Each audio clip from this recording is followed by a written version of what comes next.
Salut à tous. Normalement, le stream reprend bien. Je vais vérifier ça tout de suite. Euh,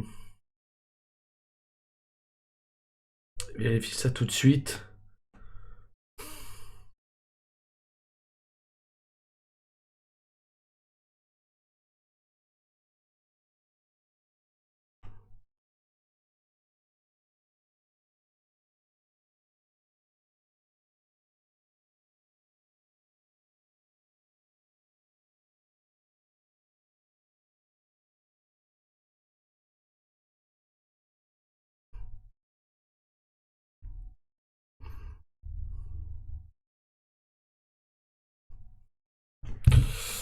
Ça, on va le supprimer. On peut pas. Est-ce que ça, on peut le réépingler?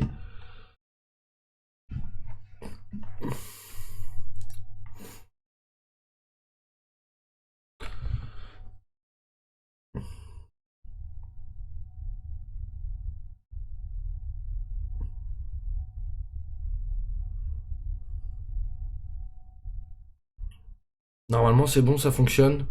La lumière, c'est pas trop mal. C'est pas ce qu'il y a de mieux, mais normalement, ça fonctionne. J'espère que la lumière va rester telle qu'elle est.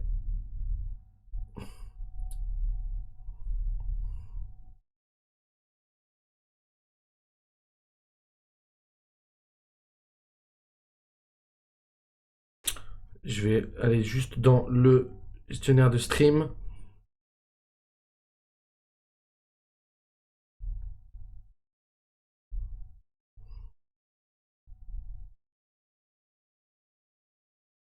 Voilà, normalement c'est bon, normalement ça fonctionne bien. Euh, Donc on a déjà vu, déjà dans la journée donc les positions sur l'usage du référendum, la France et l'OTAN. On avait quand même la dernière question à se poser sur est-ce qu'il faut rester dans le dans l'armée, comment dirais-je, ils expliquaient ça très bien dans le. Alors attendez, je vais vous mettre juste le pas que la caméra. Où est-ce? Où est-ce? Où est-ce? Où est-ce? Où est-ce? Ici, la France et l'OTAN. Il y avait une question à se poser sur le commandement intégré de l'OTAN. Euh, Commandement intégré de l'OTAN, à voir. Je pense que pour l'instant, euh, commandement intégré de l'OTAN ou non. Pour l'instant, je dirais qu'il faut rester après avoir en fonction du nucléaire. En fonction du nucléaire. À voir comment est-ce que ça se fait, tout ça. Donc, comme je disais, la France et l'OTAN, on a notre position dessus. Il faut que la France reste absolument dans l'OTAN. On va fermer les onglets qui ne sont pas nécessaires. Donc ça, tout ça. On a terminé tout ça. On a terminé tout ça, je vais vous remettre. Voilà, là vous m'avez moi et vous avez également le partage d'écran. Donc, comme j'avais déjà expliqué plusieurs fois, il faut que je vous mette en legs. Il faut que je vous mette en. Je vais vous trouver une manière de faire une petite banderole ici en fonction des sujets qui seront abordés. Un sujet qui va prendre peu de temps, je pense. Je ne sais pas, on va voir en fonction de ce que les gens pensent. La durée du mandat présidentiel. Comment est-ce qu'on se positionne sur la durée du mandat présidentiel? Alors que la mise en place du quinquennat en 2002 a bouleversé le rapport de force entre le pouvoir exécutif et le pouvoir législatif, plusieurs candidats souhaitent le retour à un mandat de 7 ans. Lesquels? Jean-Luc Mélenchon a instauré un nouveau mandat pour une assemblée constituante. Je me souviens que voilà, il voulait élaborer la 5ème République et passer à une 6ème République. Je pense pas que ce soit nécessaire à l'heure actuelle. Élire le président pour 7 ans de la part de Yannick Jadot. Maintenir le quinquennat de la part de Anne Hidalgo. réfléchir au rétablissement du septennat de la part d'Emmanuel Macron. Je pense que c'est exactement ce qu'on est en train de faire. Et ça se fait rapidement, je pense. Choisir par référendum entre le septennat ou le maintien du quinquennat, ça me paraît plutôt pas mal. Proposition de Jean Lassalle. Dans un sens où ça pourrait se faire comme on a vu par rapport avec le RIC, le référendum d'initiative citoyenne. Est-ce qu'on pourrait faire ça? Je pense que ça peut être bien parce qu'effectivement, je pense qu'en 7 ans, il y a le temps de faire plus de choses que 5 ans. Mais pourquoi pas. Alors, éducation, on va juste... Hop, on va faire ça. J'aimerais quand même que ça... Non, mince. Ça aille...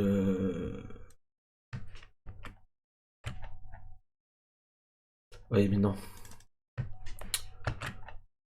Non, non, non. Il faudrait que tout soit sur la même page. C'est plus... Qu'est-ce...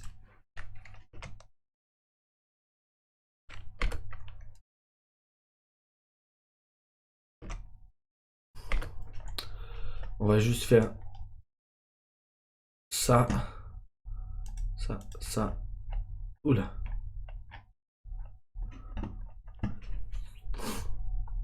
Alors attendez, parce que là, je comprends plus rien. La sélection c'est mal faite. Voilà.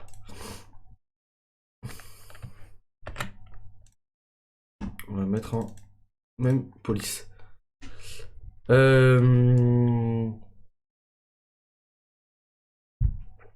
Voilà, donc ensuite le gros titre ça va être Septennat. Septennat. Ou quinquennat. Oui, parce qu'en fait, il y a 2 N. Septennat ou quinquennat. Je pense que la première proposition, ce serait de proposer un référendum. Proposer un référendum pour laisser le peuple choisir. Je pense que choisir sur ça, c'est bien en termes de que le peuple puisse choisir sur ça. Je pense que c'est bien. Pareil, ça c'est quelque chose qui doit se faire rapidement à partir du moment où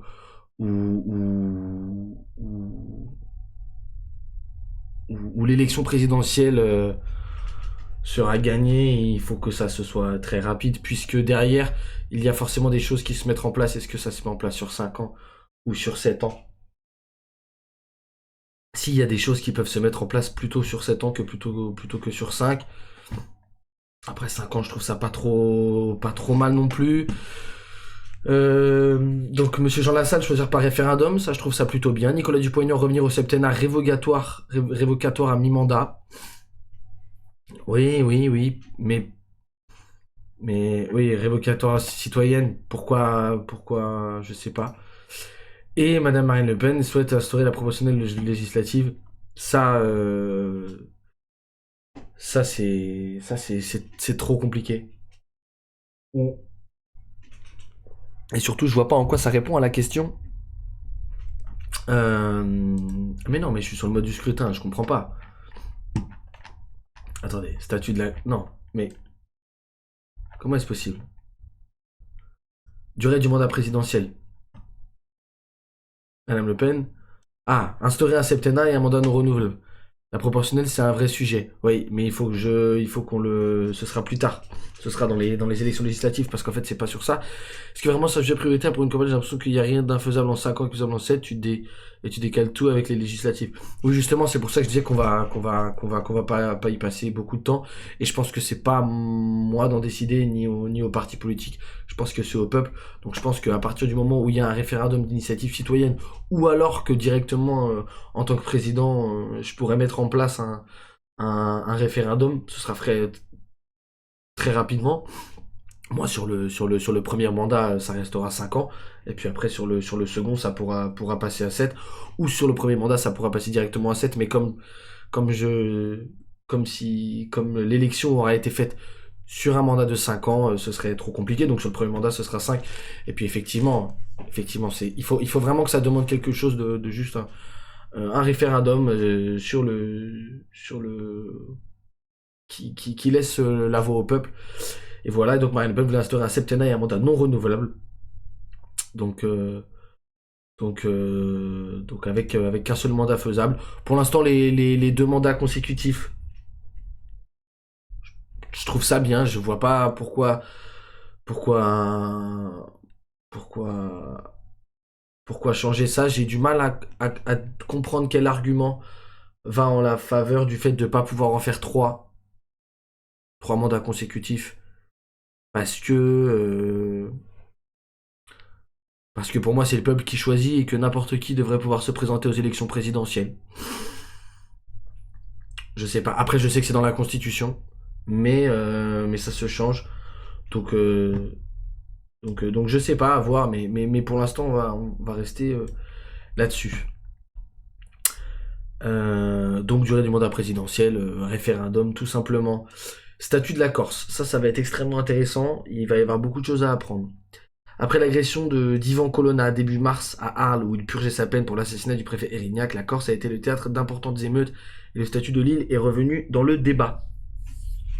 Donc, on va, comme on fait d'habitude, après se renseigner sur qu'est-ce que chaque représentant politique de chaque parti aimerait faire.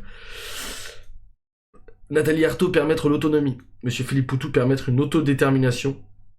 Monsieur Jean-Luc Mélenchon, accorder un statut similaire à celui de la Polynésie française. Je ne sais pas quel est le statut de la Polynésie française. Monsieur Fabien Roussel, ne pas accorder l'autonomie. Yannick Jadot, accorder une autonomie de plein droit. Madame Anne Hidalgo, instaurer une autonomie législative. Monsieur Emmanuel Macron, engager une discussion sur l'autonomie. Madame Valérie Pécresse, instaurer l'autonomie avec des indicateurs de performance. Monsieur Jean Lassalle, accorder l'autonomie. Monsieur Nicolas Dupont-Aignan, ne pas accorder l'autonomie. Madame Marine Le Pen, ne pas accorder l'autonomie. Monsieur Éric Zemmour, ne pas accorder l'autonomie. Est-ce qu'on va pouvoir réagir à une vidéo je vais pareil vous enlever encore une fois les pubs. Peut-être avec une bonne source comme Arte, quelque chose comme ça. Autonomie de la Corse. Explication. Je vais essayer de vous trouver une bonne vidéo. France 24, il y a un an, vers une autonomie de la Corse. La Corse en route pour l'autonomie. TF1 Info, il y a 3 ans. Autonomie de la Corse, les exécutifs et les élus locaux sont parvenus à un accord il y a un an. C'est à vous, autonomie de la Corse, pourquoi faire? Territorial, l'autonomie de la Corse en question. Autonomie de la Corse, accord entre États et élus sur une écriture constitutionnelle. Autonomie de la Corse, Dominique de Villepin s'inquiète sur une dérive de l'indépendance. Faut-il accorder son économie aux mains des arbres?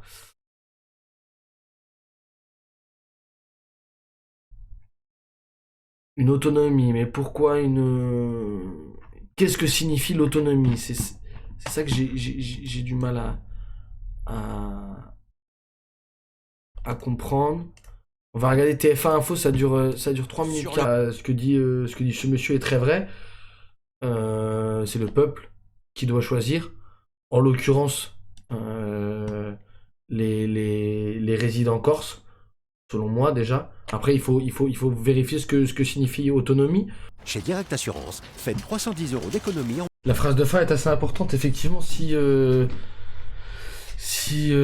la Corse veut juste... si l'autonomie de la Corse signifie adopter ses propres lois, je peux comprendre que certains disent non, parce que l'autodétermination... Engager une discussion sur l'autonomie, c'est bien, mais engager une discussion sur l'autonomie, ça veut rien dire, parce que je pense que les résidents corses savent déjà ce qu'ils veulent faire, ou ce qu'ils veulent pas faire.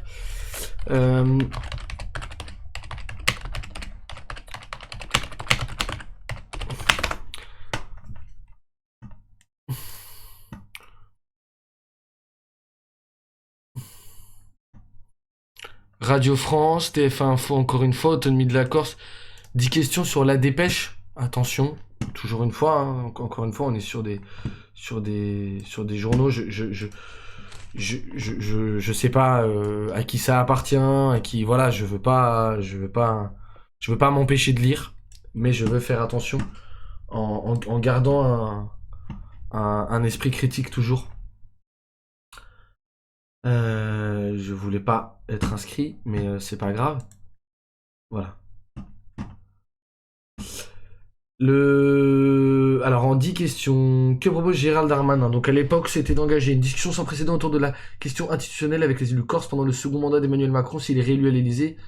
Et on se sent prêt à aller jusqu'à l'autonomie et de préciser d'emblée, la question est de savoir est-ce que cette autonomie, il faut qu'on en discute. Oui, effectivement, l'État conserverait ses domaines régaliens en Corse, la police, la justice et l'armée. En revanche, les collectivités corses obtiendraient des compétences et des pouvoirs élargis. Ils pourraient fixer ses propres règles en matière d'économie sociale ou de santé. Ça me paraît compliqué, puisque c'est un territoire français, des domaines qui sont actuellement du ressort de l'État sur tout le territoire. Pour moi, il faut qu'il y ait des avantages, effectivement, parce que c'est une île, mais comme les territoires d'outre-mer, il faut qu'il y ait des... Il faut qu'il y ait... je sais pas comment c'est faisable. Parce qu'effectivement, en fait, on est dans un moment où si les lois si les lois de la métropole s'appliquent notamment à la Corse, et comme c'est une île, et ben forcément il y a des complications. Je sais que par exemple, euh, euh, quand j'étais allé à l'Assemblée nationale et qui parlait de la catastrophe qui s'était passée à Mayotte, j'avais entendu beaucoup d'avantages malgré la situation là-bas et qui est encore une fois pas du tout assez développé. Mayotte avait certains avantages de son point de vue géographique, de son point de vue historique, qui étaient différents de ceux de la Corse, je pense. Euh, la fiscalité, la politique de lutte contre la spéculation foncière. La Corse obtient l'indépendance et ne ferait pas définition de partie de la République et deviendrait un pays à part entière. Voilà, ça je pense que la plupart des Corses ne le veulent pas, mais voilà, faudra-t-il un référendum si le statut de la Corse évolue? Il faudra probablement demander l'approbation de la population par voie référendum.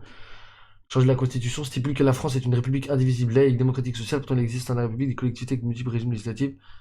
Est-ce que les collectivités d'outre-mer sont dotées d'un statut fixé par la loi organique qui tient compte des intérêts propres de chacun au sein de la République? Donc pour l'instant c'est bien. Plusieurs collectivités sont déjà dotées de l'autonomie en France, les îles Wallis, la Polynésie française, Saint-Pierre-et-Miquelon, Saint-Barthélemy, Saint-Martin. Elles ont le pouvoir de protéger l'emploi local ou leur patrimoine foncier. Cet hiver, le ministre des Outre-mer, Sébastien Lecornu, qui maintenant est ministre des Armées, a proposé d'ouvrir un débat sur l'autonomie de la Guadeloupe pour affronter grave crise sociale. La Polynésie française bénéficie d'un président et d'un gouvernement local, même si les pouvoirs régaliens restent aux mains de l'État.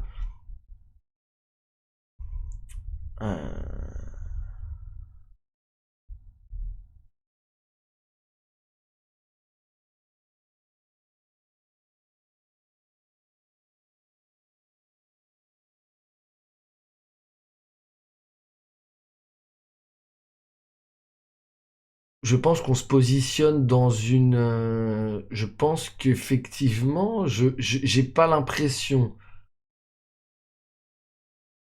d'avoir la Polynésie française, Saint-Pierre-et-Miquelon, Saint-Barthélemy, Saint-Martin, les îles Wallis et Futuna. Est-ce qu'il y a des problèmes là-bas? Parce qu'elles, elles sont déjà dotées de l'autonomie, pourtant c'est français. Mais peut-être qu'ils ont leur propre loi là-bas et leur propre. C'est ça, la collectivité d'outre-mer française. Ouais.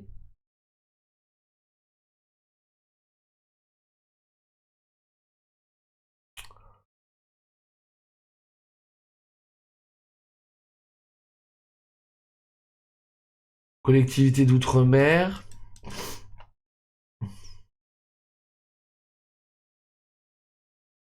Est-ce que. Ben, anti-française.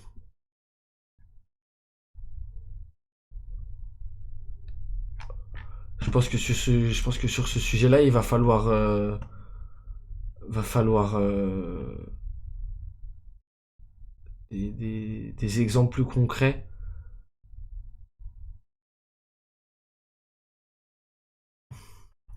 Dans un premier temps, on va le noter comme ça, statut de... Ah, je suis perdu en termes d'écriture, pardon, statut de la... ça c'est bon. Statut de la Corse. Premier temps, il faut un référendum. Vote des résidents corses. Voilà. Déjà, dans un premier temps, pour l'autonomie ou non. Autonomie ou non. Réguler et comprendre l'autonomie. Volonté ou non d'être un pays à part entière. Parce que si la plupart des résidents corses décident que la Corse veut être un pays à part entière, voilà, je vois pas je vois pas pourquoi est-ce qu'on refuserait, nous, à partir du moment où c'est une demande majoritaire, réguler et comprendre l'autonomie, parce qu'effectivement, là, je la comprends pas. En fait, l'État conserverait ses domaines régaliens. Donc, en fait, la police, la justice et l'armée. Compétences et pouvoirs élargis pourraient fixer de propres règles en matière d'économie, de social ou de santé.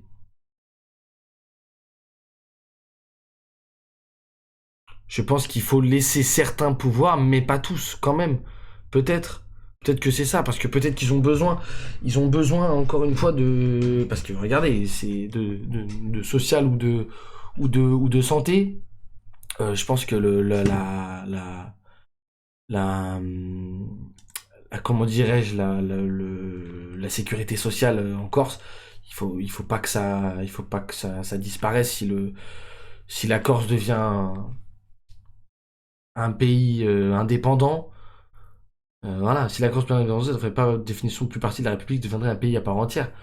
Voilà, c'est ça. Je pense que l'indépendance de la Corse, c'est pas ce que les Corses veulent, je pense, à vérifier par un référendum, tout simplement. Pareil, hein. Très très rapide les référendums.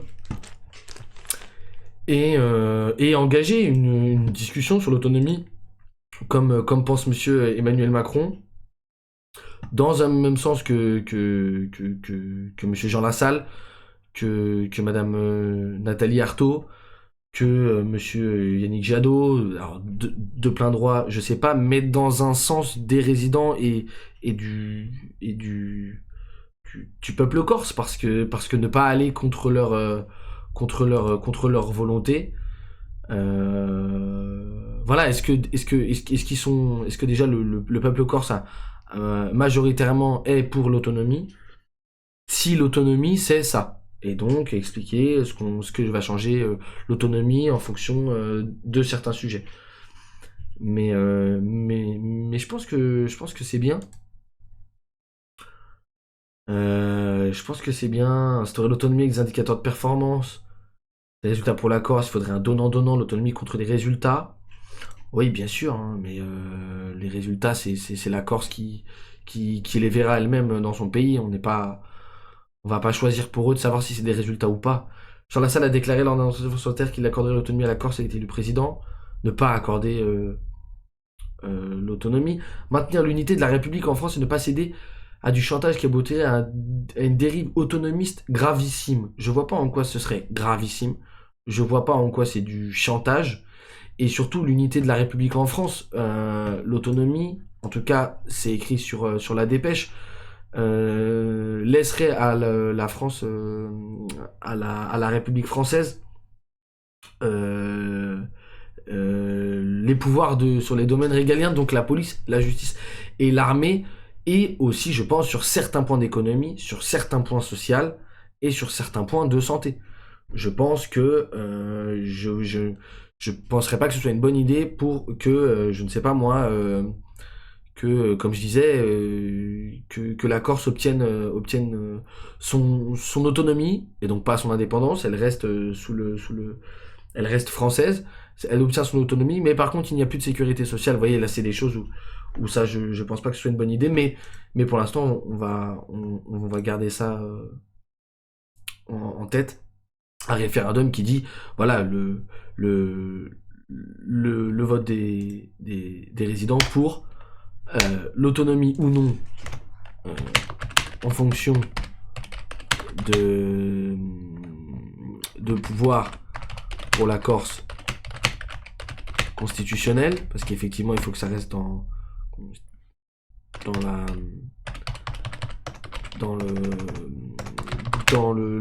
constitution. Donc aussi réguler et comprendre l'autonomie et donc la volonté ou non d'être un pays à part entière. Je pense pas que les Corses voteront majoritairement pour, mais si jamais c'est le cas, ce sera le cas. Mais ils ont beaucoup plus l'air d'être dans une volonté de... Pardon. Oula. Si c'est bon.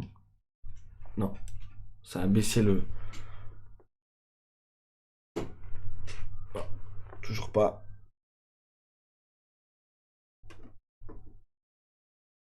Ah non.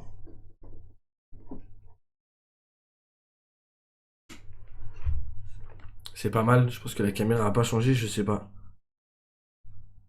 Je sais pas si je suis un peu trop haut, j'ai l'impression. Et je vous remets ça correctement. Ah, ça me paraît mieux là. Ça me paraît mieux. Voilà, donc volonté ou non d'être un pays à part entière, ça de toute façon on regardera, mais c'est pareil, hein, c'est des référendums, ça va vite, il faut faire changer les choses. Économiquement, il y a des choses là-bas qui vont pas, on rencontrera forcément les gens qui sont en Corse avec plaisir. Attendez, là, je coupe, j'ai juste un numéro de téléphone qui m'appelle encore. Tac, tac.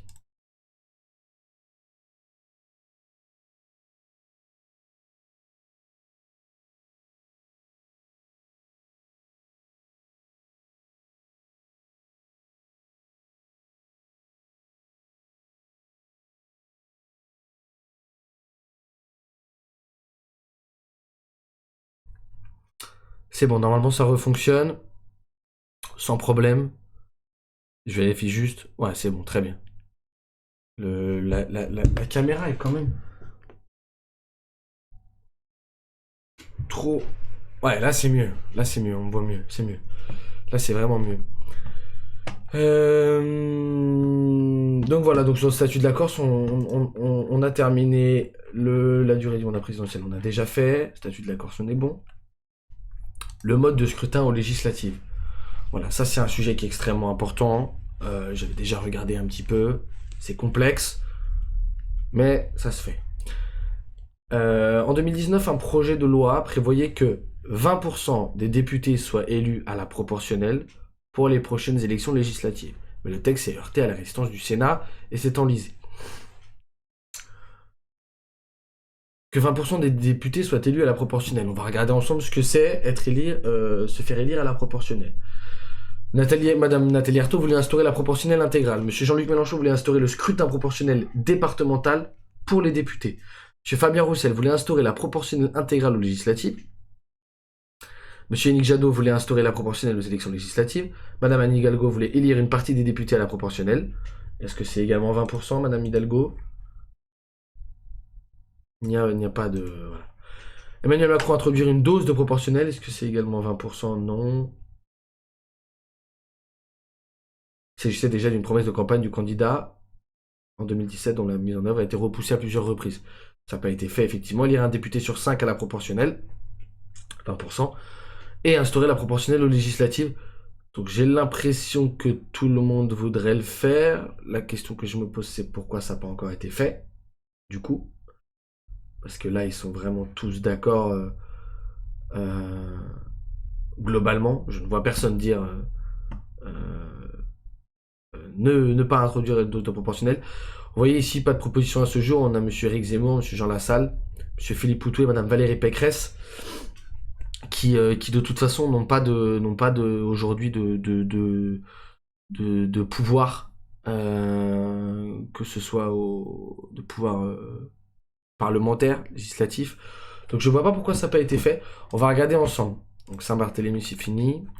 On va regarder ensemble, on va juste faire un copier-coller simple. Bon, on va l'écrire.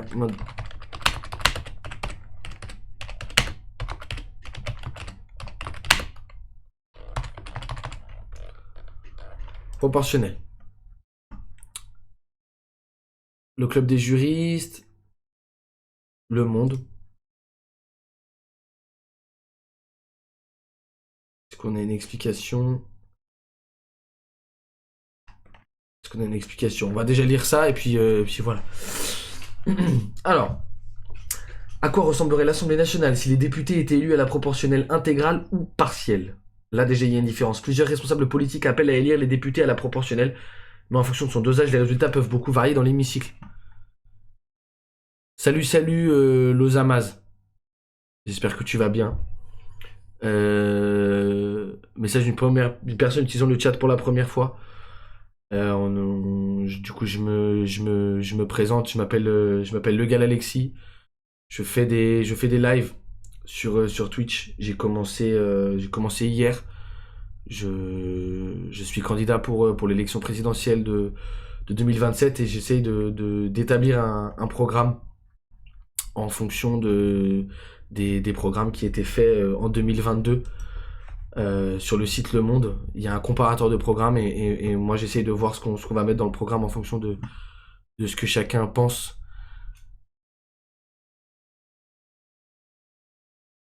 Salut, alors je vais pas dire ton nom parce que c'est pas bien, mais salut.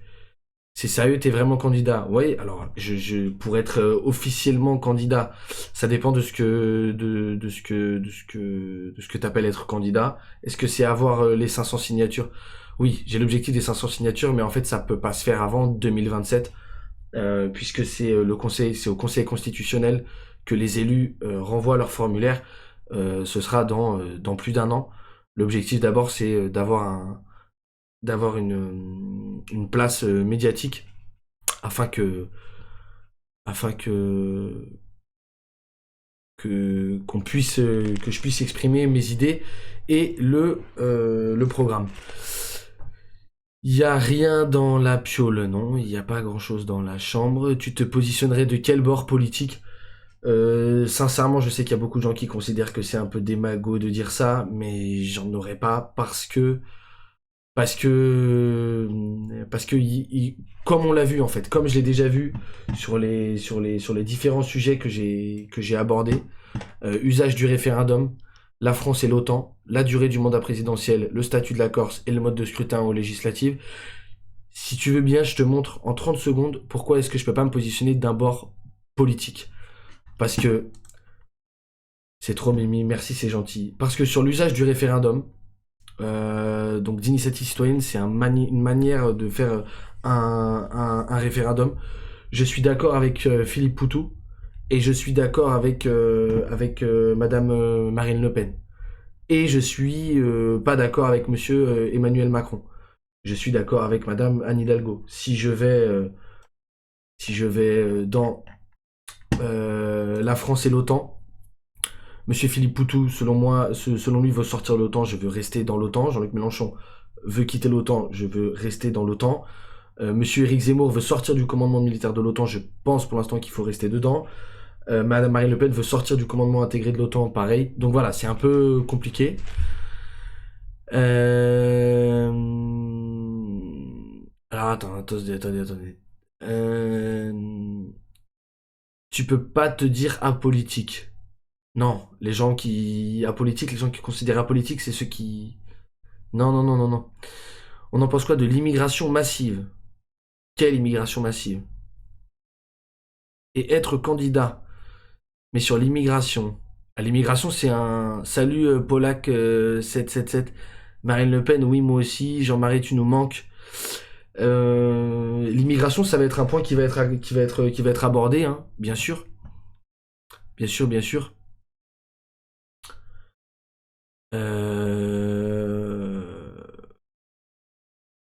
Alors c'est par rapport au message qui a été mis dans le chat. Moi je considère que la liberté d'expression c'est ce qui est le plus important, donc s'il me propose d'autoriser ou de rejeter ton message, je ne vais pas le lire, mais je vais l'autoriser. Bien sûr, sans problème. Parce que, parce que de toute façon pour l'instant j'ai pas de modérateur, je sais pas si j'en aurai. Donc l'immigration massive, là c'est pas le sujet d'aujourd'hui, mais l'immigration ça va venir dans forcément un peu de social, de sécurité parce que c'est lié et puis est-ce qu'il y a il y a pas de économie, éducation, sécurité, c'est peut-être dans société, accueil des migrants, contrôle des frontières de l'Europe, oui voilà, c'est là-dedans. Merci beaucoup, je t'en prie. J'interdirai les aides sociales pour les personnes de couleur. Très bien, je peux respecter ce choix. Qui sont, je pense, le rappel des dangers pour la société. Je m'en fous d'être pauvre, je veux plus voir d'arabe. Ah, les messages commencent à être un peu violents, mais faut les laisser quand même sur le chat. Après, est-ce que c'est important de les lire? Je pense pas. Est-ce que j'ai envie de les lire? Je pense pas. Mais en tout cas, en tout cas, les lire à haute voix. Sachez que je les lis. Que je les lis. Polak 777 et l'autre pseudo que je n'ai pas envie de lire puisque dans une phrase ce n'est pas correct. Twitch est un rassemblement de patriotes. Twitch c'est dans le monde, non? Pas Twitch, c'est Twitch français peut-être dans ce cas-là. Mais sinon oui, je peux comprendre que tu penses ça. Mais dites-moi si vous voulez qu'on fasse un sujet en particulier. Si vous voulez qu'il y ait il y a un sujet, n'hésitez pas si vous voulez à suivre la chaîne, de toute façon ce sera tous les jours en ligne, en live.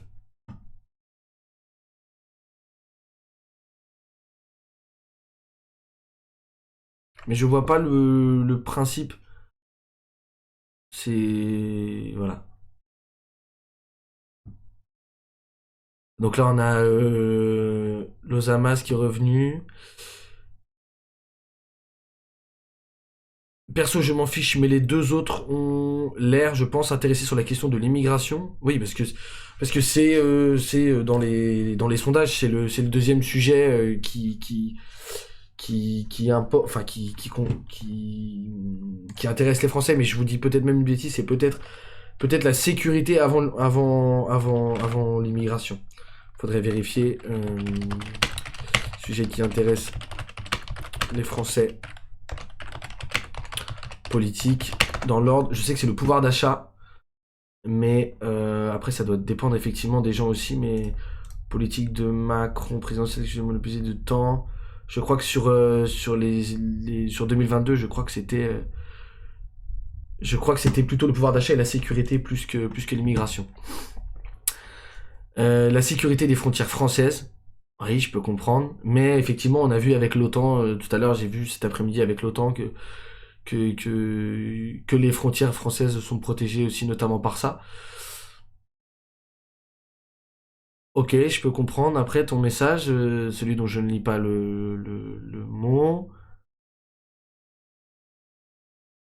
Mais du coup, toi, si tu devais donner ton point de vue en 30 secondes chrono, 30 secondes chrono, mon point de vue sur la politique, c'est qu'on peut changer les choses, que je veux que le peuple ait bien plus son mot à dire. Je veux qu'on réfléchisse tous ensemble sur des sujets. Je veux que toutes les choses se fassent le plus vite possible. Parce qu'il y a plein de choses qui vont pas. Et voilà. Et que aussi, il y a plein de questions auxquelles j'ai pas de réponse. Tu me dis pas sur la politique, mais sur l'immigration. Mais je sais pas, en fait. Il y a plein de questions auxquelles j'ai pas les réponses. Je peux pas te dire. Parce que, est-ce qu'on relie immigration, sécurité? Est-ce qu'on relie immigration, aide sociale? Est-ce qu'on relie comment dirais-je, le regroupement euh, familial, les mineurs étrangers non accompagnés, tu vois, comme on peut lire là, l'accueil des migrants, comment est-ce qu'on fait les conditions d'accès à la nationalité française? Il y a tellement de questions que c'est compliqué. Aujourd'hui, je peux te dire, je sais pas. Mais voilà. Les messages, c'est fou. En Pologne, il n'y a pas ces questions. Tu penses qu'en Pologne, il n'y a pas ces questions?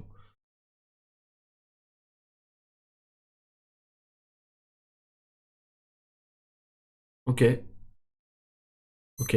Mais du coup, je pense que t'es polonais. Et puis tu dois. Je sais pas. J'ai pas l'impression que ce soit ça en Pologne. Mais peut-être. Peut-être que c'est ça.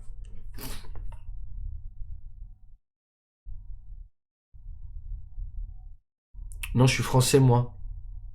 Ok, ok, ok. Et en Pologne, la situation en Pologne? Pologne, donc t'es en train de sous-entendre qu'il y a des, comment dirais-je, il y a des meurtres aux frontières. Je pense pas. Pologne, frontière, on va aller dans les actualités. Je pense pas.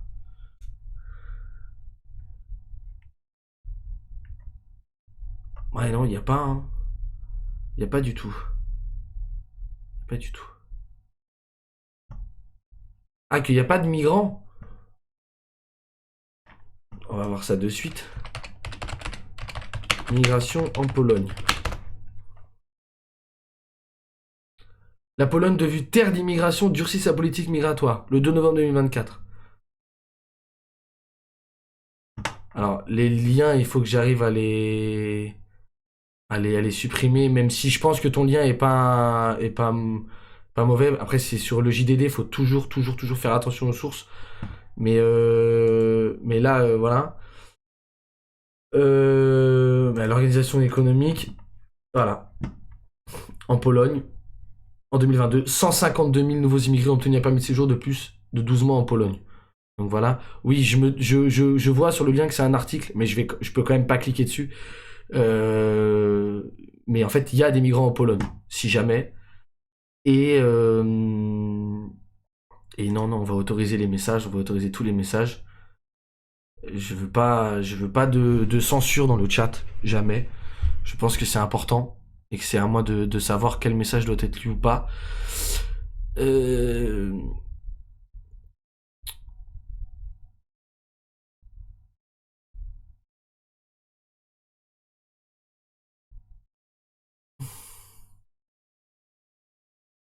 Et puis dans ton lien, c'est écrit un garde-frontière polonais tué par des migrants à la frontière avec la Biélorussie. Oui, bien sûr, mais il y a des catastrophes partout. Il y a des donc bon, c'est pas après pour faire la généralité de ça. Je pense pas que ce soit. Mais c'est fou quand même que dès que ce soit l'immigration qui vienne tout de suite. Euh, Juste regarder. Ouais. Ok. T'avais 30 secondes. Je vais juste refaire une pause. Je reviens. Tac. On va faire ça.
On est revenu dans le live. Je suis là.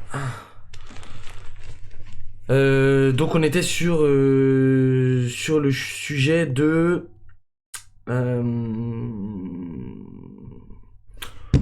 on était sur le sujet, donc là il y a eu un peu de sujet d'immigration, l'autonomie de la Corse, on a terminé sur ce sujet-là.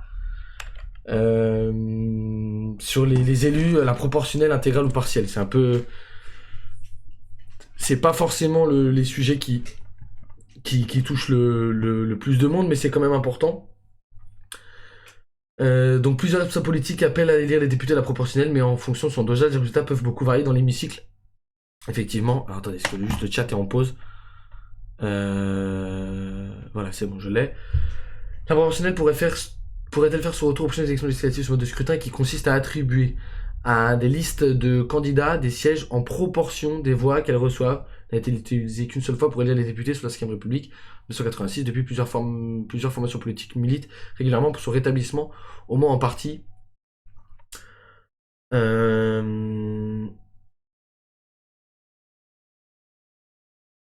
D'accord.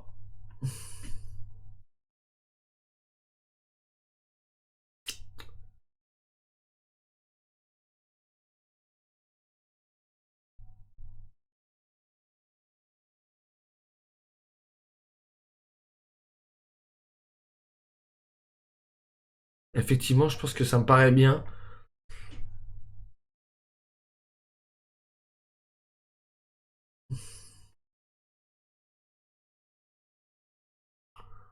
Modifier le canal du plateau de modification électorale ou du périmètre des constructions dans l'année qui précède le premier tour d'un scrutin. Ouais, effectivement. Donc en fait, il y a eu un manque de temps. Il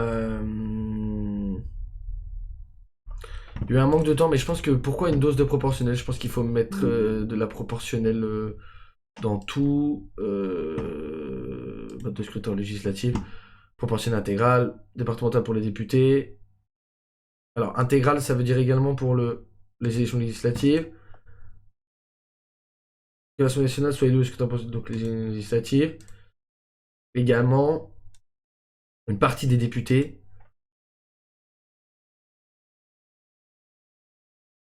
Une dose de proportionnelle. Un député sur 5 à la proportionnelle législative. Pour 2 tiers des députés, avec une prime majoritaire pour le dernier tiers. Je suis renseigné, mais je pense qu'en fait l'introduire ça peut être pas mal. Euh, euh,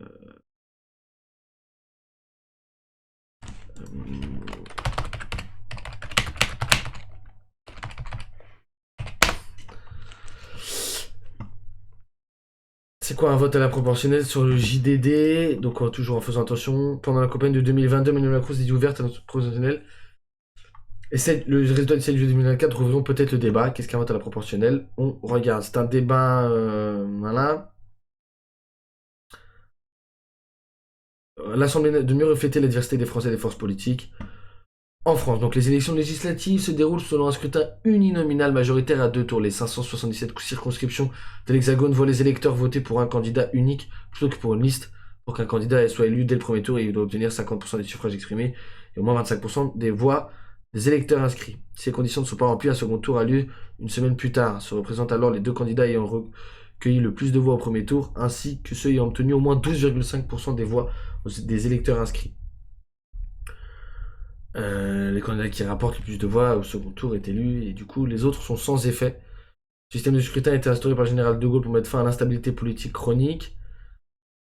Le scrutin majoritaire de tous fait favoriser la stabilité politique, la formation de majorité de l'Assemblée nationale. Dans le cas d'un scrutin proportionnel, à l'instar des élections européennes, ah oui, donc en fait, c'est exactement le même principe que les élections européennes. Chaque parti politique soumet une liste de candidats. Après le vote, les sièges seraient répartis entre les listes en fonction du nombre de voix obtenues par chacune. Oui, c'est ce qu'il y a de mieux en fait. Sans doute ce qu'il y a de mieux.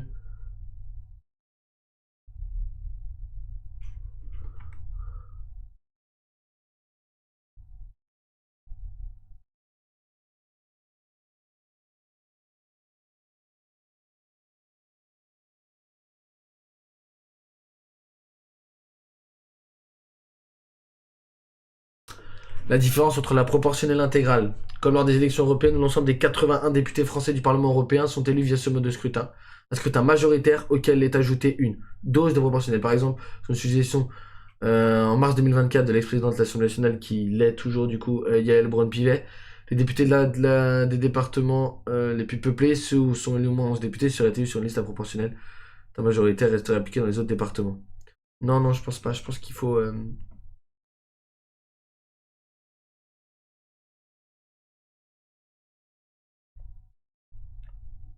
Ok. Je pense que ça laisse plus de possibilités aux gens. Je pense que il faut...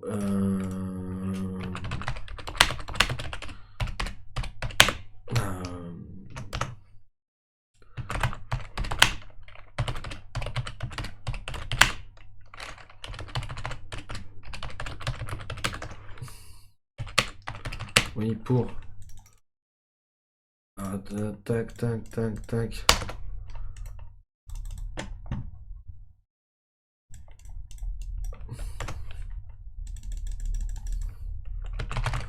Pour... on voit pas d'inconvénient. Ne voit pas d'inconvénient pour de ne pas le faire en fait. Le système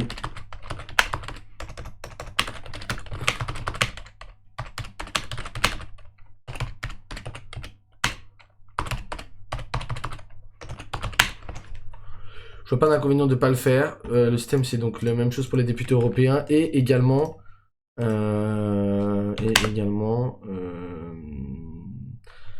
me paraît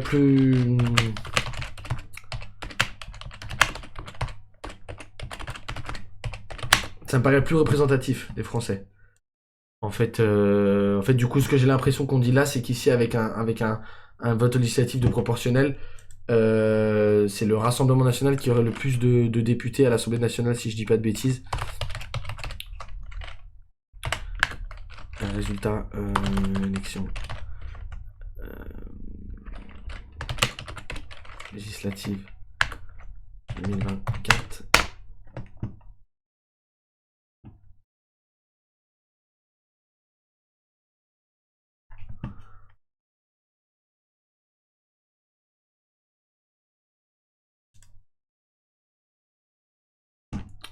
Mais c'est en fonction des circonscriptions. Comment est-ce que je peux faire? Scrutin, exponentiel des élections législatives.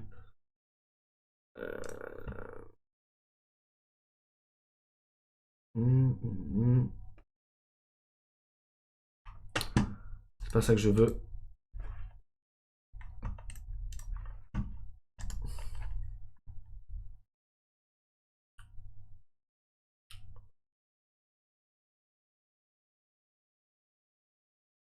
Ça, c'est un problème aucun parti ou coalition n'a obtenu la majorité absolue.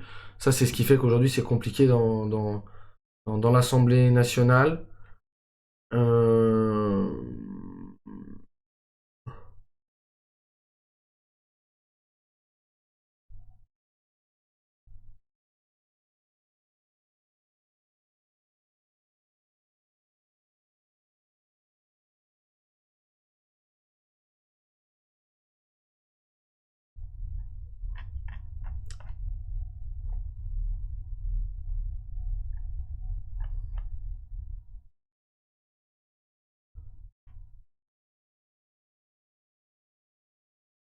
Scores nationaux obtenus au premier tour. Donc, en fait, c'est ça.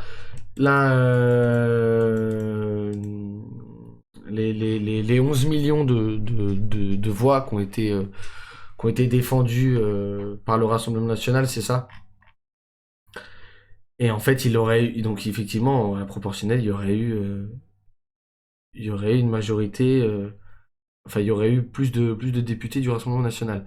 Si je dis pas de bêtises, c'est bien ça. Je re-regarderai, je ferai attention, mais je pense que c'est ça. Parce que, alors, la migration en Pologne, c'est pas le sujet. Là, je vais essayer de vous mettre une vidéo pour ceux qui comprennent pas. Attendez. Tac, tac.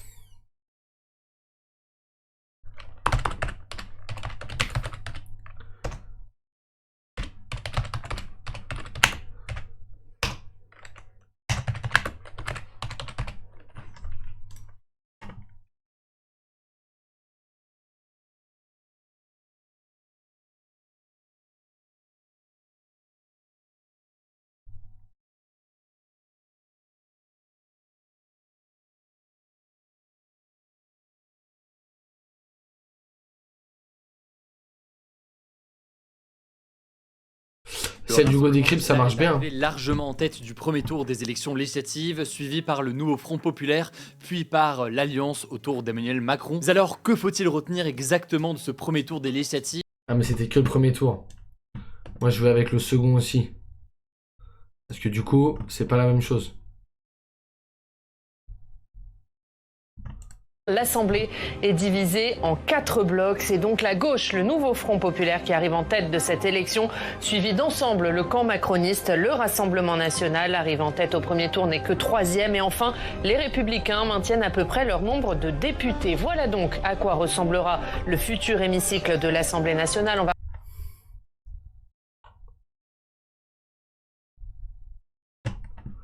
Parce que, en fait, je veux que certaines personnes comprennent ce qu'il y a eu. Mais le problème, c'est que c'est trop long. Là, j'ai des choses d'une heure, 1h50.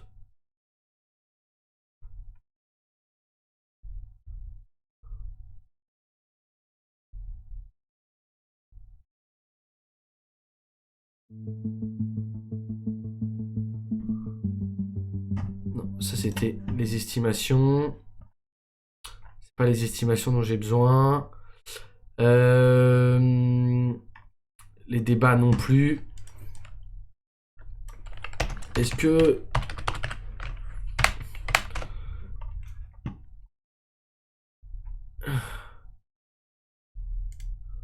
Il y a ce que vous faites seul. Peut-être que là vous allez l'avoir sur ça. C'est à votre façon. C'est une surprise pour beaucoup de monde. Le nouveau Front Populaire est arrivé en tête du second tour des élections législatives qui servent à élire les députés de l'Assemblée nationale. Mais alors, quels sont les résultats dans le détail et surtout, que va-t-il se passer désormais? On va voir donc désormais ce que l'on sait et ce que l'on ne sait pas pour le moment. Et je vais essayer de répondre à un maximum de vos questions comme d'habitude. Salut, c'est Hugo, j'espère que vous allez bien. On est parti ensemble pour ce nouveau résumé et cette analyse de la situation. Bon, d'abord, parlons évidemment des résultats. Alors là, il est près de 2h du matin dans la nuit de dimanche à lundi au moment où j'enregistre donc ces actualités. Et donc ces résultats définitifs, après plusieurs heures donc d'estimation par des instituts de sondage, et bien ces résultats définitifs, on les a enfin. Le nouveau Front Populaire, donc cette alliance des partis de gauche, est donc effectivement en tête avec 180 députés. A noter que certains médias évoquent 182 députés. En fait, ça dépend du mode de décompte avec certains députés qui n'étaient pas investis par le nouveau Front Populaire, mais qui ont tout de même été élus alors qu'ils sont très proches du nouveau Front Populaire. Bref, dans tous les cas, on est aux alentours de 180 députés. En deuxième position, après donc le nouveau Front Populaire, on retrouve ensemble donc le camp et l'alliance présidentielle qui obtient 166 sièges de députés. Quant au Rassemblement National et ses alliés LR, notamment donc Éric Ciotti, qui ont rejoint le RN, eh bien ils étaient arrivés en tête au premier tour et pour ce second tour, ils arrivent finalement 3e de ce scrutin. Ils obtiennent 143 sièges. Il s'agit donc d'une défaite pour le Rassemblement National par rapport à l'objectif qu'ils s'étaient donné d'arriver au gouvernement, puisque de fait, ils ne seront pas au gouvernement. Cependant, on peut noter qu'ils gagnent plusieurs dizaines de députés, puisqu'en 2022, le Rassemblement National à l'Assemblée nationale, c'était 89 députés. Et d'ailleurs, Jordan Bardella, dans son discours, a évoqué, je cite, la percée la plus importante du RN de toute son histoire. A noter qu'il y a aussi d'autres députés élus qui ne sont pas dans ces groupes et dans ces trois blocs, que ce soit à gauche ou à droite d'ailleurs. Si jamais vous voulez en savoir plus, on a mis plus d'informations là-dessus et dans les prochaines heures, on mettra plus d'informations au fur et à mesure où elles tomberont directement sur notre... C'est les députés qui sont non inscrits aujourd'hui à l'Assemblée nationale. Complètement contraire à ce que anticipaient les différents sondages qu'on avait décidé au passage, vous l'aurez peut-être remarqué, de ne pas relayer sur notre média cette semaine en raison justement de cette forme d'incertitude sur ce scrutin et dans la situation actuelle. Les sondages plaçaient le Rassemblement National assez largement en tête mais sans majorité absolue. Finalement donc il finit en 3e position. A noter au passage que dans cette élection il y avait d'autres partis, on peut penser par exemple au parti Les Républicains et différents groupes aussi. Je ne vous détaille pas tous les résultats ici, mais si vous voulez en savoir plus, avoir le détail de tout cela dans les prochaines heures, et bien on le postera directement sur Instagram. Je ne détaille pas tous les résultats ici, mais si vous voulez en savoir plus, avoir le... Non, que va-t-il se passer et est-ce que le nouveau Front Populaire peut réellement arriver au gouvernement et appliquer son programme? Alors le nouveau Front Populaire est donc l'alliance qui a obtenu le plus de sièges à l'Assemblée nationale, mais comme il en a obtenu moins que la moitié des sièges, donc moins de 289 sièges à l'Assemblée, eh bien il n'a pas la majorité absolue. Et du coup, qu'est-ce que ça veut dire? Eh bien, avec une majorité relative et non une majorité absolue, le nouveau Front Populaire peut avoir du mal en fait à faire voter ses lois. Il va donc a priori beaucoup de mal. Des alliances avec d'autres partis pour gouverner sereinement et parvenir à appliquer certaines mesures. Alors pourquoi est-ce que de telles alliances seraient nécessaires? C'est à la fois assez complexe à expliquer et à la fois plutôt simple, donc je vais essayer de vous expliquer tout ça. Déjà, ce qu'il faut rappeler, c'est que le gouvernement et son Premier ministre doivent refléter la majorité de l'Assemblée nationale. Le risque, si ce nouveau gouvernement ne reflète pas la majorité de l'Assemblée nationale, c'est que, eh bien, il fasse face à un moment à une motion de censure. Une motion de censure, qu'est-ce que c'est? Ça, c'est assez simple à comprendre. Une motion de censure, c'est ce qui permet à la majorité absolue des députés, donc plus de 289 députés, de renverser le gouvernement et donc de pousser un gouvernement à la démission. Et là, qui a déjà eu comment et pourquoi est-ce que ça peut être une menace pour le nouveau Front Populaire? Imaginez et visualisez tout ça. Dans les prochains jours, Emmanuel Macron nomme un Premier ministre qui serait issu donc et qui serait membre du nouveau Front Populaire. Imaginez là aussi, ce Premier ministre, il il compose un gouvernement et il décide de ne prendre dans son gouvernement que des ministres qui sont issus du nouveau Front populaire. Et de la même façon, il dit que non, eh bien son gouvernement, ce sera un gouvernement à 100% du nouveau Front populaire, et il décide d'appliquer uniquement et strictement tel qu'il est le programme du nouveau Front populaire. À ce moment-là, alors c'est pas obligatoire, mais c'est possible, tous les députés opposés au nouveau Front populaire pourraient voter donc une motion de censure et décider de renvoyer le gouvernement, en estimant donc que ce gouvernement ne représentait pas bien fidèlement l'Assemblée nationale, puisque de fait, une motion de censure est capable d'être votée contre lui. C'est donc pour éviter une telle situation que le nouveau Front populaire pourrait être tenté donc de discuter et de s'allier éventuellement avec d'autres députés et d'autres partis. Alors effectivement, comme l'a déclaré Jean-Luc Mélenchon ce soir, certaines mesures du programme du nouveau Front populaire pourraient être effectivement décidées et mises en place par décret. Un décret, qu'est-ce que c'est? C'est une décision qui est établie par le gouvernement et qui ne nécessite pas de passer par le processus législatif traditionnel. Et donc c'est des mesures, pour faire très simple, qui peuvent être mises en place par le gouvernement, et ce sans avoir besoin de l'approbation préalable de l'Assemblée nationale et du Sénat. Maintenant, dans les faits, un gouvernement ne peut pas gouverner uniquement par décret, parce que autrement donc, il risque de se faire renverser, comme je le disais à l'instant, via une motion de censure. Et donc, au-delà de ces éventuelles mesures qui peuvent être passées par décret, il y a une question importante qui est cette question donc d'éventuelles alliances. Et là-dessus, j'utilise le terme d'alliance, mais en réalité, on utilise plutôt le terme de coalition quand on parle comme ça d'union de ce type pour gouverner. Alors du côté du nouveau Front populaire, vous avez compris que l'alliance de gauche était arrivée en tête, que le nouveau Front populaire avait un programme et que la balle était en quelque sorte dans le camp des autres députés. Donc voilà, donc je pense que la proportionnelle ça peut être bien. Je pense que c'est pas mal. J'essaye de comprendre plus en détail. Parce que... Tiens, qu'est-ce que pense Ouest France dessus? Désolé pour la pub.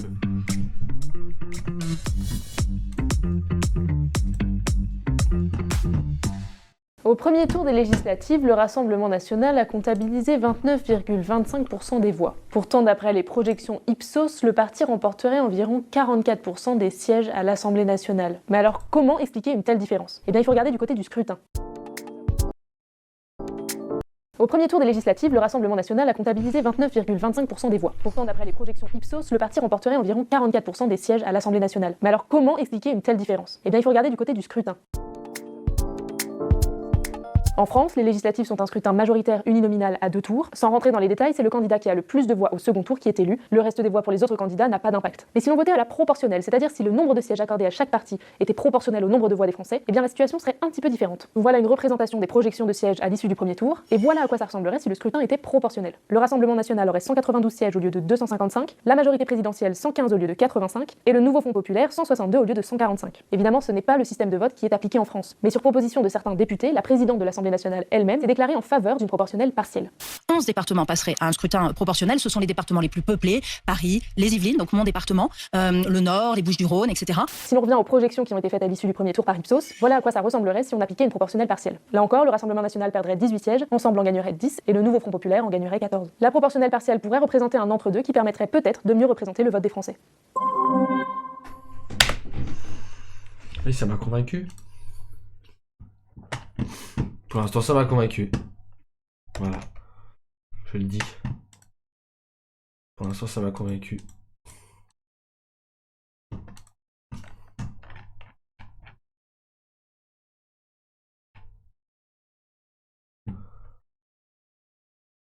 Les réformes territoriales.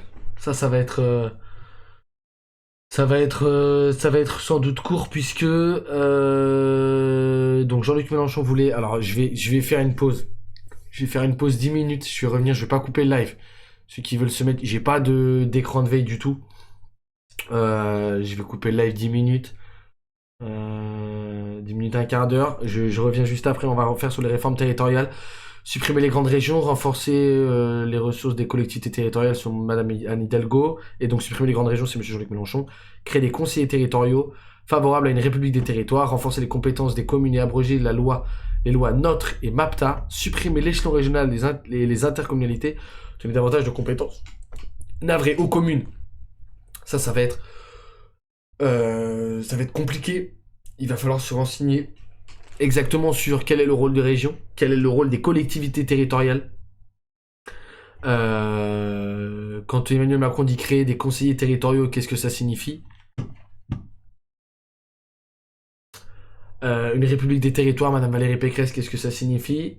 Les lois NOTRe et MAPTA, je ne les connais pas. L'échelon régional et les intercommunalités, je ne peux pas exactement expliquer ce que c'est correctement. Et et voilà. Et M. Éric Zemmour donner davantage de compétences aux communes, pareil, comprendre le rôle exactement d'une commune. Et donc pas de proposition à ce jour connue. M. Philippe Poutou, Mme Marine Le Pen, M. Fabien Roussel, Mme Nathalie Arthaud et M. Yannick Jadot. Voilà, je vais faire une pause, 10 minutes, je reviens sur ça dans peu de temps. À tout de suite.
que tout le monde me voit bien. Est-ce que le micro ça fonctionne? Normalement c'est bon. Normalement il n'y a pas de problème. On est revenu en live. Pour tous ceux qui étaient là avant. Je sais pas combien de latence il y a. Normalement c'est tout bon. Ouais, c'est bon, ça fonctionne. Nickel. Alors juste passer en tableau de bord des créateurs.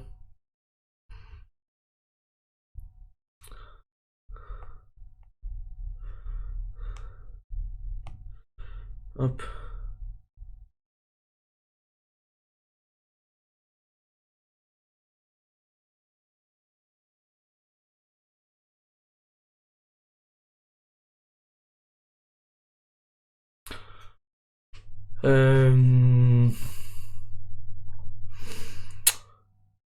Encore un spam sur le chat.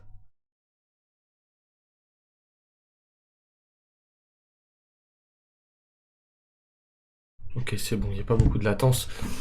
Donc on était sur le sujet de... là, vous voyez là. Sur les réformes territoriales. On va regarder avec précision ce que chaque candidat à l'élection présidentielle de 2022 voulait et se renseigner bien évidemment sur ce que ça signifie à chaque fois. Il y avait donc dans un premier temps, on va commencer par monsieur Jean-Luc Mélenchon qui voulait supprimer les grandes régions. Alors attendez, un message important. C'est bon. Le candidat insoumis compte supprimer les grandes régions instaurées sous François Hollande, les redécouper à partir des bassins versants et leur confier l'eau comme première responsabilité. Il souhaite aussi redonner aux communes le rôle de cellules de base de la démocratie locale et revenir sur l'obligation d'appartenance des communes à des intercommunalités en abrogeant la loi portant sur la nouvelle organisation territoriale de la République. Notre, c'est la loi aussi Notre et MAPTA que Jean Lassalle voulait abroger. Donc on va regarder ce que c'est ça. Il faut regarder ce que c'est déjà la loi Notre sur écologie.gouv. Après de toute façon aussi la loi du 7 août 2015. Alors éducation, on va le baisser encore une page puisqu'on en a parlé avec quelqu'un qui était en stream, donc on a fait ce sujet-là, mais donc là on est sur réforme territoriale. Donc il va falloir regarder dans les grandes lignes ce que c'est que la loi Notre, la loi MAPTA, effectivement, la loi MAPTA, le rôle des régions, le rôle des communes, le rôle, on va mettre à chaque fois le rôle des départements, on va mettre forcément des S puisqu'ils en ont plusieurs.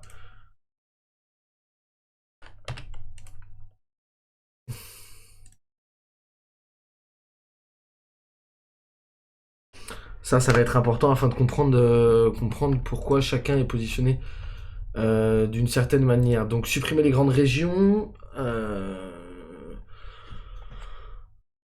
On va essayer de comprendre déjà dans un premier temps pourquoi les grandes régions étaient mises en place. Pourquoi les grandes régions ont été mises en place. Alors, Régional 2000, pourquoi une nouvelle carte des régions sur le ministère de l'Intérieur? Alors, Régional 2015, pour une nouvelle carte des régions, effectivement, avant on avait cette carte-là. Je peux pas vous l'agrandir. Est-ce que je peux faire ça?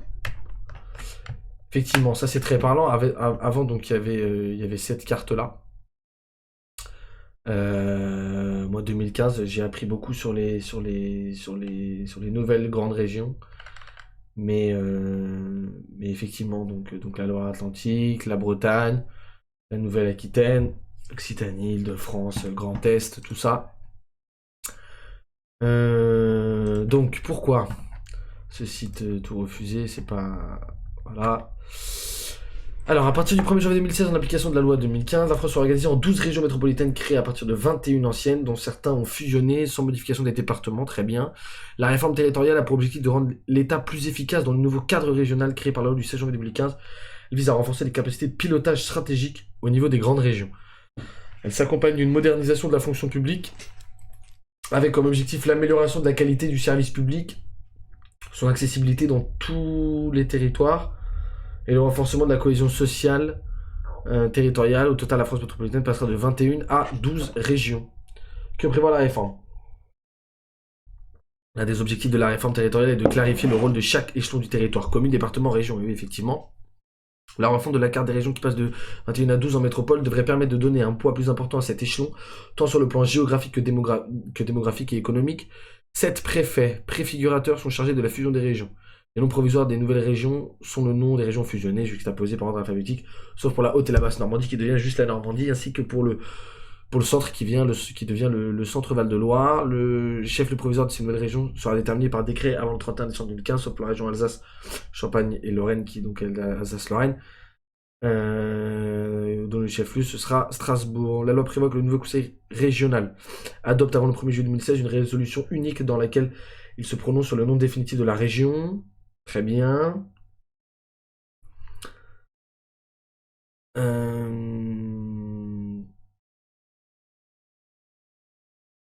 Président des régions. Ok, très bien. Donc en fait, ça a été mis en place selon... Alors, la lumière, il y a quelque chose qui a changé. J'ai l'impression qu'il y a quelque chose qui a changé en termes de lumière. Mais peut-être que c'est ça. Peut-être que c'est ça. Oui, je pense que c'est ça qui a changé. Là, c'est mieux la lumière.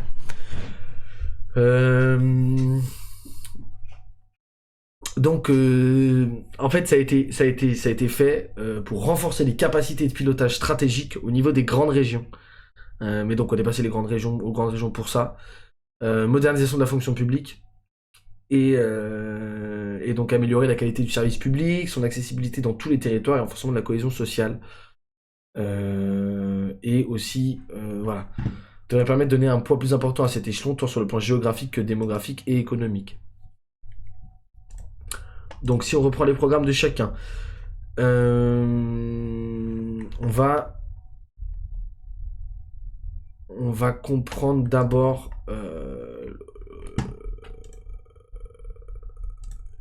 quel est le rôle d'une région,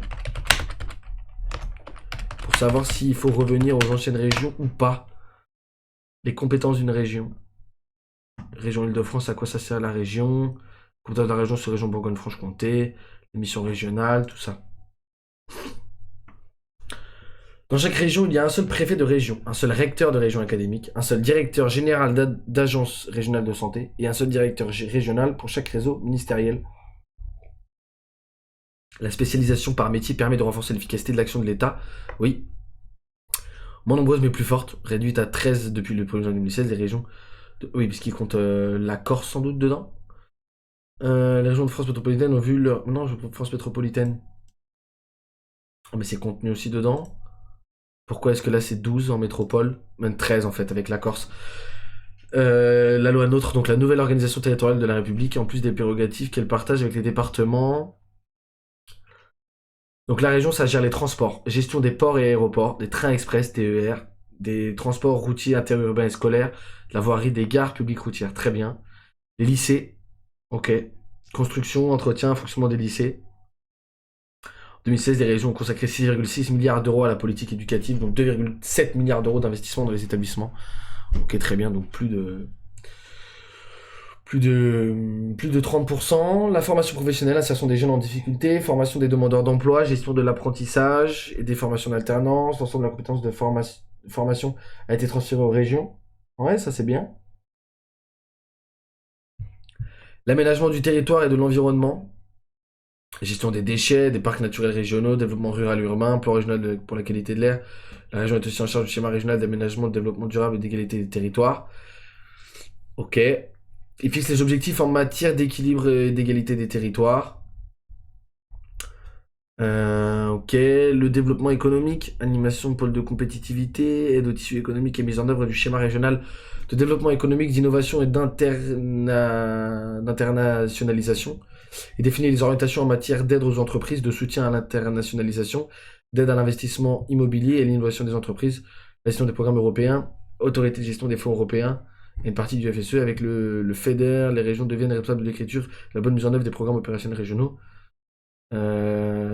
Et donc gérons désormais plus de 1,8 milliard d'euros par an sur ça. Ok. Ok, ça c'est le rôle d'une région, le rôle d'un département.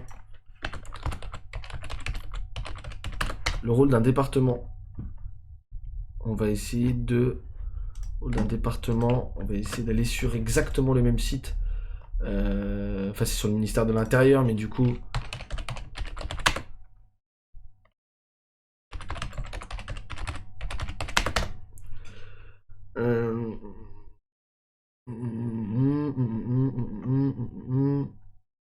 Non.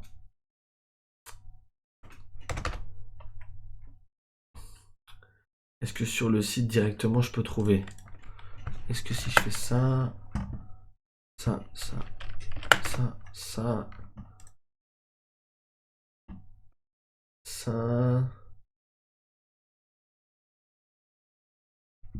et non, du coup il n'y a pas parce que c'est le ministère de l'Intérieur qui gère ça. Oula. Alex, pourquoi tu dis oula?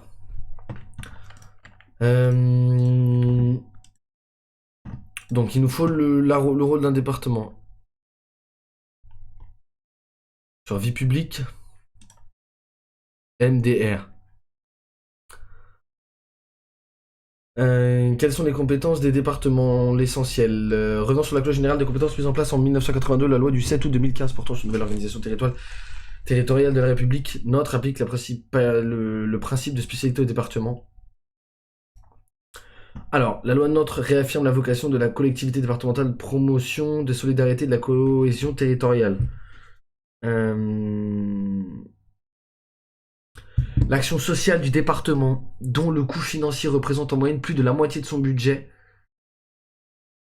concerne principalement l'enfance, aide sociale à l'enfance, l'ASE, ok, PMI, protection maternelle et infantile, adoption, soutien aux familles en difficulté financière, personnes handicapées, politique d'hébergement et insertion sociale, prestations de compensation du handicap, dans départemental des personnes handicapées, les personnes âgées, création et gestion de maisons de retraite, donc c'est les départements qui gèrent les maisons de retraite, et les prestations légales d'aide sociale, gestion du revenu de solidarité active, le RSA, dont le montant est fixé au niveau national, ça forcément. La loi NOTRe confie au département, conjointement avec l'État, l'élaboration d'un schéma départemental d'amélioration de l'accessibilité aux services publics, visant à renforcer l'offre des services dans les zones présentant un déficit d'accessibilité. La loi du 27 janvier 2014 de modernisation de l'action publique territoriale et d'affirmation des métropoles, MAPTAM, prévoit que pour les départements qui en font la demande, tout ou partie des actions relevant du Fonds social européen leur soit confiée par délégation, Fonds social européen.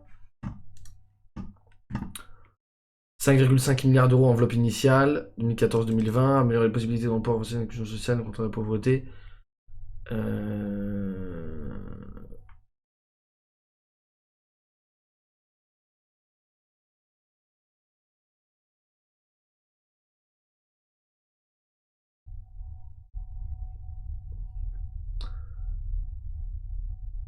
Donc il y a dans les fonds sociaux européens, dans les fonds sociaux européens, il y a l'IEG, FEDER, FEAMP, FIDER et FSE, Fonds social européen, celui qu'on est en train de voir. En France, le FSE représente 5,5 milliards d'euros pour la période 2014-2020. À qui est donné cet argent? Les conseillers régionaux sont responsables de la gestion de 35% du FSE. Donc conseillers régionaux. Tu devrais désactiver les liens dans le chat, tu mets un timeout de 10 minutes. Je ne sais pas comment est-ce que je peux désactiver les liens dans le chat. Je sais pas comment faire. Paramètres du chat, message supprimé, afficher icône de modération. Aspect du chat, surveillance dans le chat, message supprimé, chat en pause, mode bouclier. Chat en emoticon, chat réservé aux followers, mode lent, voir les raids récents, examiner les demandes d'annulation de bannissement, gérer les paramètres de modération. Peut-être là-dedans.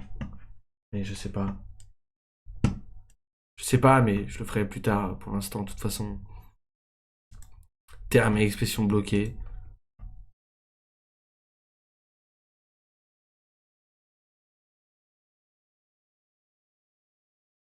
Ouais, bloquer les liens hypertextes. Ok. Ça déjà, ce sera fait.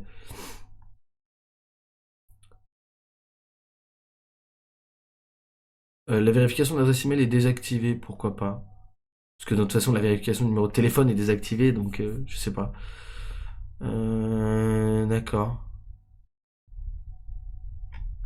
Non, mais ça, je vais le désactiver. J'ai pas besoin.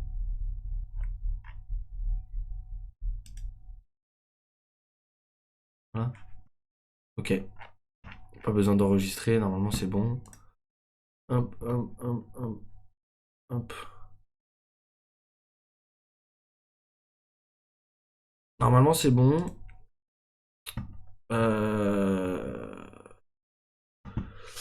Donc, alors attendez, parce que du coup j'ai du mal à comprendre. Le FSE, le Fonds Social Européen, si je dis pas de bêtises, ici, la loi du 27 janvier 2014 de modernisation de l'action publique territoriale et d'affirmation des métropoles, MAPTAM, prévoit que pour les départements qui en font la demande, ah non, donc c'est pour les départements, tout ou partie des actions relevant du Fonds Social Européen leur soit confiée par délégation, qui de base, le Fonds Social Européen, les conseils régionaux sont responsables de 35%. Destiné à la formation professionnelle et à l'apprentissage. L'État est l'autorité de gestion de 65%. Et du coup, je comprends pas. Je comprends pas. Pourquoi est-ce que ça... Je vais le noter, parce que sinon, je vais oublier.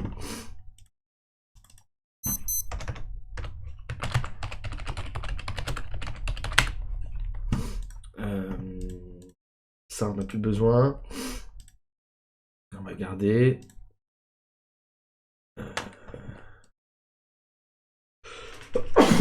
Navré. Ça, on va garder. Fonds social européen. Attendez, qu'est-ce que je cherchais? Ça. Les fonds européens. Ah oui, mais 2014-2020. Ça existe encore ou pas alors?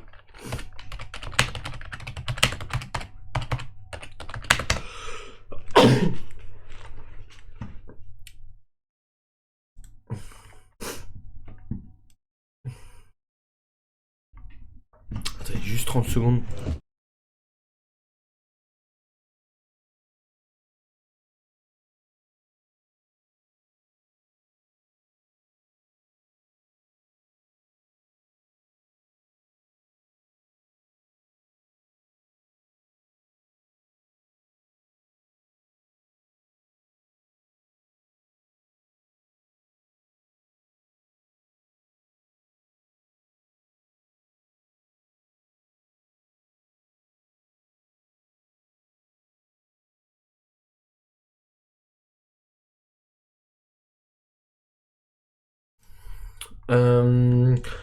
Donc, qu'est-ce que le Fonds social européen plus? Fonds social européen plus intervient dans le cadre de la politique de cohésion économique, sociale et territoriale, la provocation d'aider les personnes à trouver des emplois de meilleure qualité, d'offrir des perspectives professionnelles plus équitables à tous les citoyens de l'Union européenne. En France, pour la période 2014-2020, le FSE plus représente 5,5 milliards d'euros. Oui, d'accord, mais la question que je me pose, c'est, ici, on est d'accord que c'est écrit que les conseillers régionaux en sont responsables de 35% et l'État à 65%. Pourquoi est-ce que tout n'est pas confié aux conseillers régionaux? Puisque c'est fait pour les régions. Et ici, en détail, sur viepublique.fr, solidarité et cohésion territoriale, la loi du 27 novembre 2014, on voit que pour les départements qui en font la demande, tout ou partie des actions relevant du Fonds social européen leur soit confiée par délégation. Ok, donc en fait, ils peuvent en faire la demande, mais c'est pas pour eux directement. C'est pour les régions de base. Dans le domaine de l'éducation, le département assure la construction et équipement des collèges. Donc ça, c'est pour les départements et les régions, c'est les lycées. La gestion du personnel administratif, technicien, ouvrier de services des employés dans les collèges, ok. L'aménagement du territoire, les transports. Les transports, on a vu que c'était le lycée, enfin c'était les régions, mais eux ils font l'équipement rural, du remembrement, de l'aménagement foncier, de la gestion de l'eau, de la voie rurale, en tenant compte des priorités définies par les communes. Ok. Des services de transport spécialisés élevant handicapés dans l'établissement scolaire. Ok. La gestion de la voirie départementale. La gestion des ports maritimes et intérieurs ou des certains aérodromes peut être transférée par l'État des départements aux autres collectivités territoriales. Ok, mais tout ça me paraît pas mal en fait. Tout ça me paraît pas mal. Je vois pas de. Il faudrait qu'on. Qu'on ait des témoignages de conseillers régionaux, peut-être d'un des directeurs régionaux qui existent en France, pour comprendre où est-ce qu'il y aurait des problèmes de gestion. Le SDIS, Service départemental d'incendie et de secours, chargé de la protection contre les incendies, gère les sapeurs-pompiers du département. Ok. Le département a également une compétence culturelle, création et gestion des bibliothèques de prêt. Ok. Et qualifié. Compétence partagée entre les communes, les départements, les régions. Là, je vois pas pourquoi compétences partagées. Il faut pas. Ça peut être compliqué de partager tout parce que du coup, les différents échelons, effectivement, on peut se perdre dedans.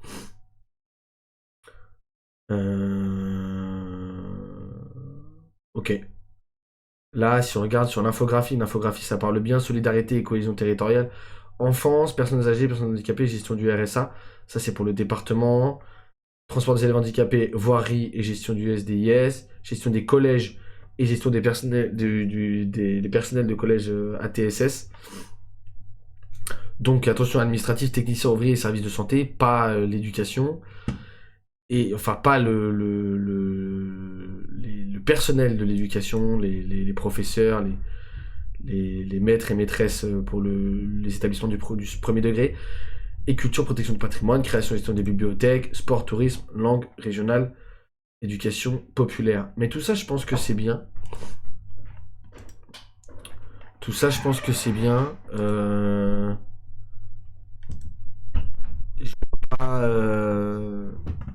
Je vois pas comment ça peut ne pas être bien. C'est fort.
Voilà, donc je suis de retour. C'est un sujet qui est long et je vais pas prendre le temps de le faire maintenant, mais on recommencera demain sur les régions, sur les départements et donc sur la réforme territoriale en général, en reprenant exactement le rôle de la commune, du département, de la région.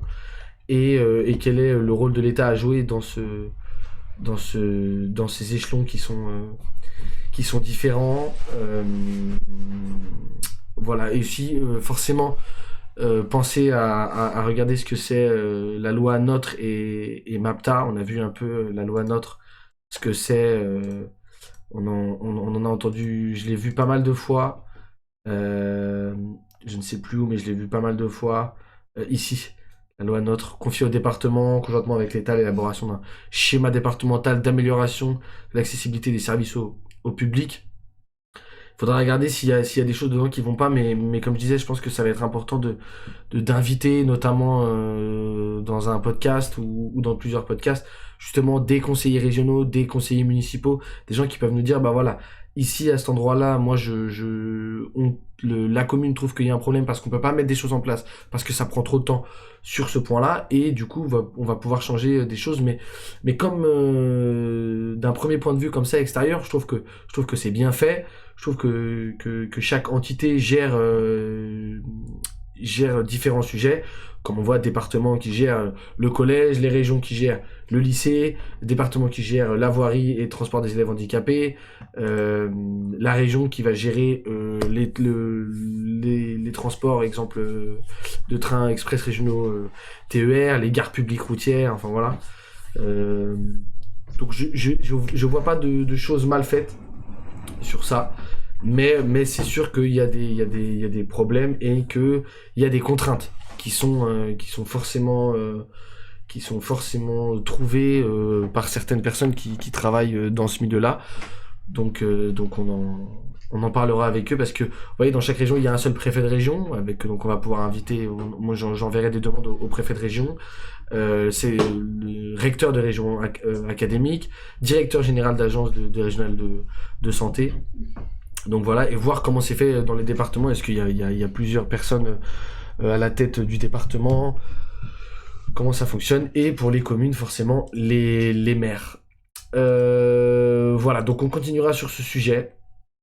Et puis le prochain sujet, ce sera, si je vous dis pas de bêtises, le rôle du Parlement. Voilà, aussi qui va être important, rôle du Parlement.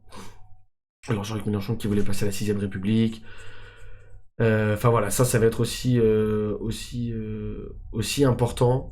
Mais il va falloir terminer sur les réformes territoriales avant, même si on n'aura pas du tout toutes les réponses à toutes les questions, parce que ça va prendre du temps, et parce que c'est des sujets peu communs, qu'on entend peu, et qui sont primordiales quand même, parce que ça aide au bon fonctionnement du territoire, de l'État français en général.